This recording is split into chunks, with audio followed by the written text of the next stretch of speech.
Hey guys, this video is the review and preview page for your guided notes section 4.8. So this first question here says, describe the transformation of f of x equals x cubed represented by g of x, which if you look at the difference between the functions here, we have the x that's normally cubed being replaced by x plus 2.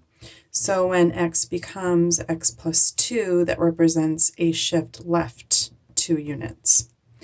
We also have 5 being subtracted from the function, and when that happens, that's an output change. So in other words, we're cubing the input, and now we're doing something else. So that affects the y-coordinates. So the minus 5 is going to give us a down 5 transformation.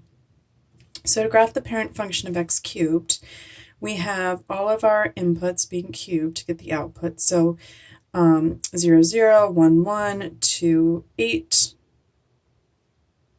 and then the negatives as well. And that's because if you cube a negative, you'll get a negative.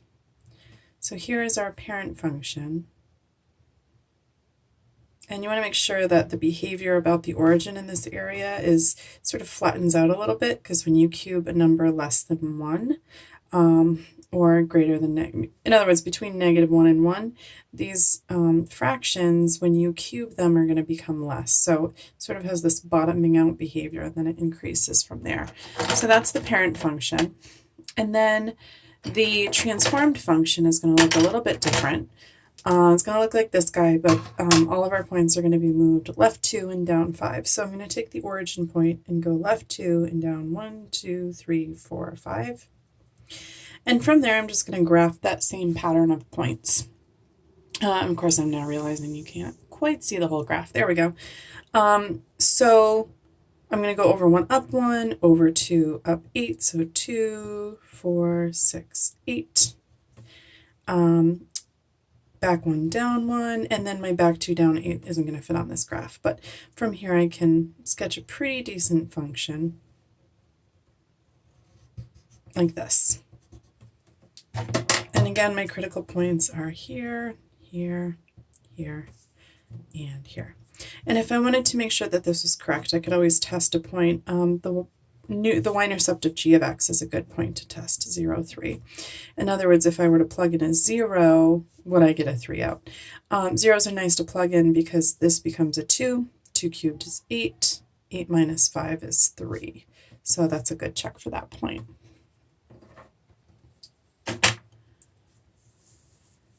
For question 2, similar idea, we have a quartic function, which looks an awful lot like a quadratic at first. Again, if you look at the behavior between -1 and 1, it bottoms out a little bit more as well. Now, when I plug in a 2, I get out a 16, which doesn't fit on this graph. That guy's going to be way up here.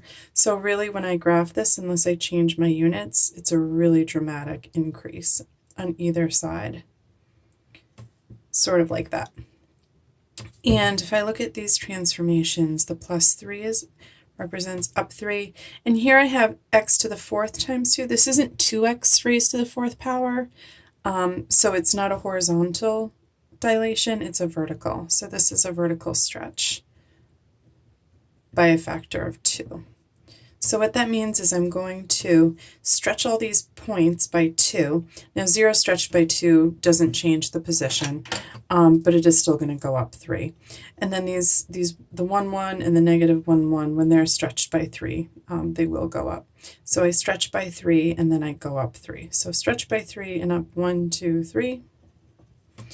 Stretch by 3 and then up 1, 2, 3. And this guy is just going to go up 1, 2, 3. So this graph, which not a great color, maybe a pencil will work best. This guy's going to look a little bit more like this, even steeper. So not like a huge change there, but definitely stretched. And again, I'm just looking for these critical points in an overall shape that is accurate. Moving on to these two. Here we're not graphing, but we are writing functions based on given transformations. So number 3 says let f of x equal x cubed minus 4x squared minus 7.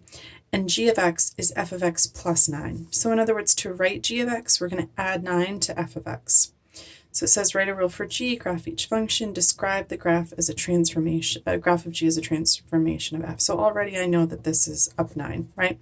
So it's the same as the graph of f of x, but it's just been translated up 9 units.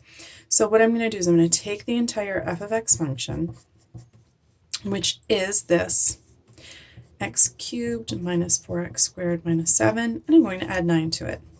And now I just want to clean that up a little bit.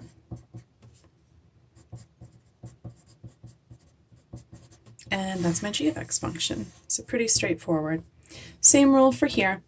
This says let the graph of g be a reflection in the x-axis. Okay, so a reflection in the x-axis changes the vertical position.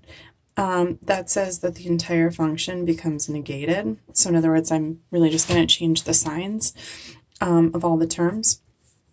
And then followed by a translation 2 units up. So here I'm simply going to add 2. Of this graph. So I'm starting with this, and to get this transformation, what I'm going to do for g of x is I'm going to take all of this existing information, all those terms, and negate them. And I need to negate the entire function, so it's really important that I wrap it up. But then afterwards, I'm going to add 2. So now it's just a matter of cleaning up the terms. So I have g of x equals negative x cubed minus 6x plus 2. This doesn't affect the translation up 2 because that was applied after the reflection. And that's it.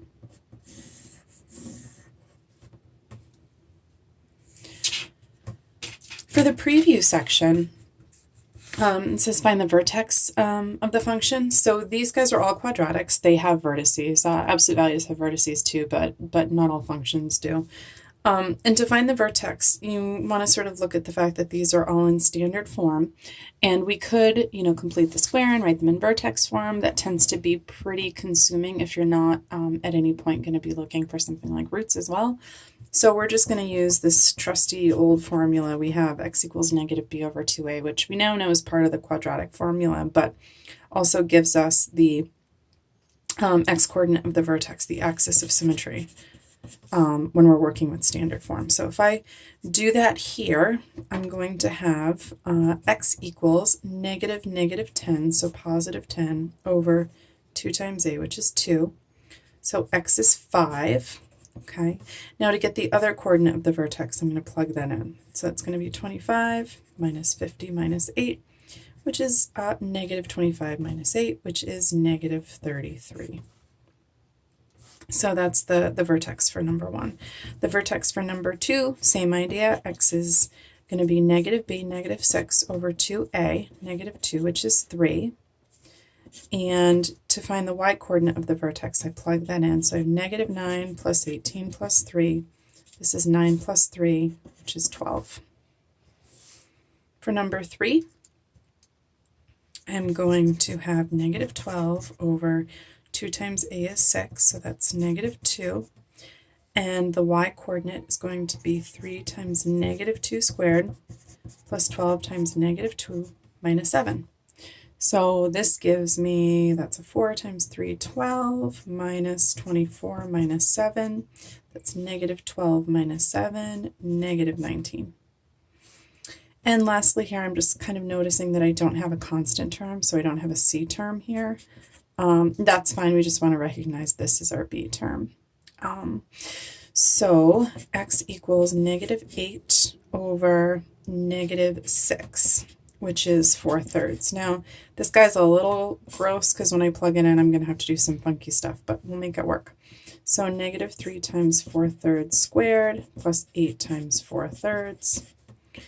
So that is, let's see, 4/3 squared is 16/9 times 3 is 16/3 negative, plus that's 32/3, and that's going to give me a positive 16/3. So that's my other coordinate of the vertex there.